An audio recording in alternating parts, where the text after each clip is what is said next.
¿Realmente fue Díaz el que organizó la emboscada al comienzo del juego? Dentro del canon de la historia ponen a Díaz como el responsable de la emboscada, pero repasemos lo que el juego nos muestra. Durante la fiesta, la hija del coronel Cortés nos dice que Díaz es una clase de narco y se ve que tiene negocios con su padre. El narcochef Leo vende drogas para Díaz. Leo, I think we got a buyer for Diaz's merchandise. Pero eso no es nada novedoso, ya que Díaz siempre ha sido un traficante, por lo que no se trata de algo concluyente. Luego Lance dice que obviamente fue Díaz quien mató a su hermano, pero sin dar una explicación de cómo lo sabe. Después Lance le vuelve a decir que ellos saben que fue Díaz quien realizó la emboscada, pero de nuevo no explican cómo saben que fue él. Finalmente es el mismo Cortés quien sospecha que fue Díaz el que realizó la emboscada, y cuando Tommy le pregunta por qué piensa eso, el coronel desvía el tema diciendo que estaba pensando en voz alta. Y para colmo, cuando Díaz se enfrenta a Tommy, este le reclama su traición y que había confiado en él. Entonces, si él realizó la emboscada y sabía que hubo sobrevivientes y que uno de los participantes del intercambio era Lance, ¿por qué no lo asesinó cuando pudo? Díaz ya conocía a Lance. Durante una de las misiones podemos ver cuando este lo llama por el nombre de Quentin. So Quentin here! Quentin! Y durante la historia de Vice City Stories, que transcurre 2 años antes de la trama de Vice City, Lance ya trabajaba para Díaz, y durante esta época, Díaz lo llamaba de la misma forma. Jeez, Quentin, you didn't say your brother was such a bore.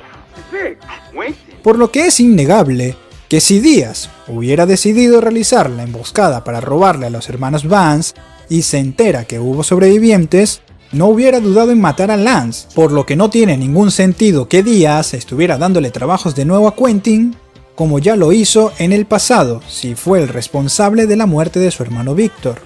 Los jugadores más experimentados que conocen cómo trabaja Rockstar saben que esta compañía le gusta inspirarse en el cine, por lo que para Vice City se vieron reflejados en Scarface.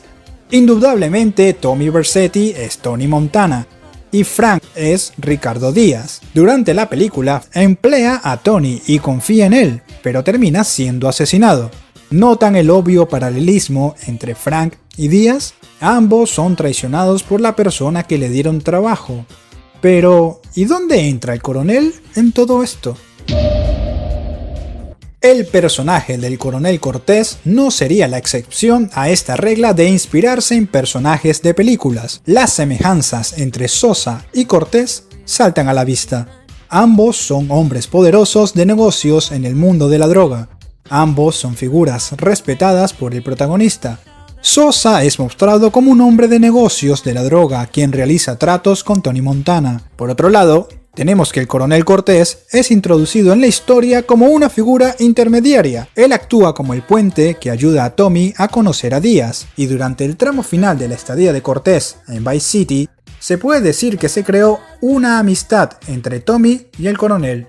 Pero, ¿alguna vez notaste que el coronel Cortés nunca le dio importancia al tema de la emboscada? Para comprender mejor hay que entender el contexto.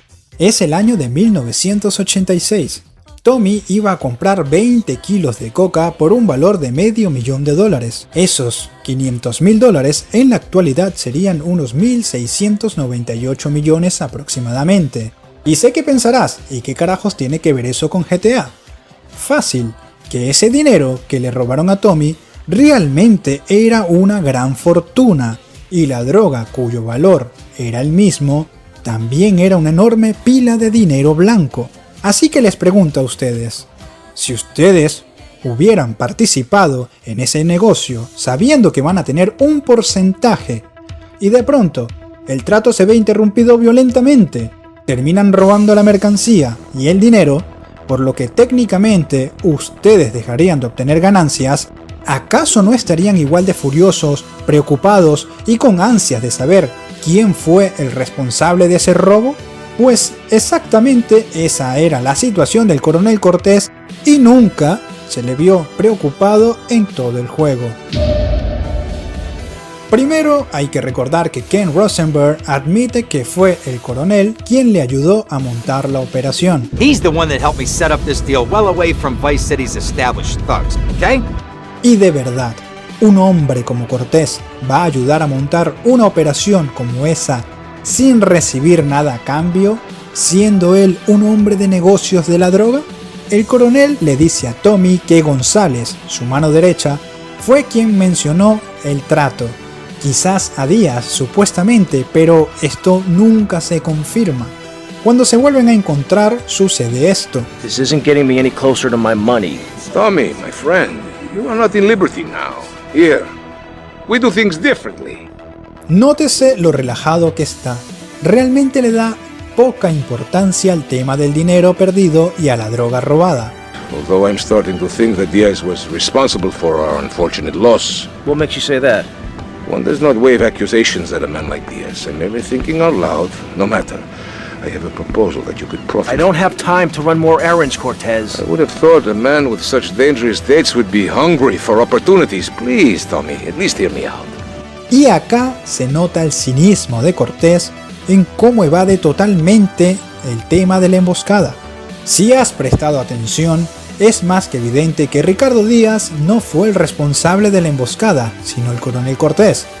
Piénsalo, él ayudó a montar la operación, él sabía que González era un traidor por lo que ya tenía su chivo expiatorio. Acusó a Díaz diciendo que solo pensaba en voz alta, pero en realidad era para que Tommy tuviera un sospechoso concreto. Fue el único que no perdió nada y ganó $500,000 y 20 kilos de merca para vender. Jamás mostró una actitud de preocupación genuina con el tema de la emboscada. Cortés es un hombre de negocios, frío y calculador, y si bien sabía que era muy poco probable que tanto Tommy como Lance sospecharan de él, decidió aprovecharse de Tommy encargándole más trabajos, ya que, bajo esa fachada carismática y amable, sigue habiendo un hombre sediento de poder dentro del mundo del crimen. Y cuando hay drogas y dinero, no existen los panas, no existen los amigos. La traición del coronel Cortés, la traición secreta jamás vista en un GTA. Espero que te haya gustado esta teoría, suscríbete si no lo has hecho, comparte el video con tus amigos que les guste GTA. Con tu ayuda, el algoritmo de YouTube puede promocionar mis videos y juntos podemos hacer que crezca este canal y la comunidad. Bueno, mis panas destripadores, yo voy pirado, así que cuídense el dulce.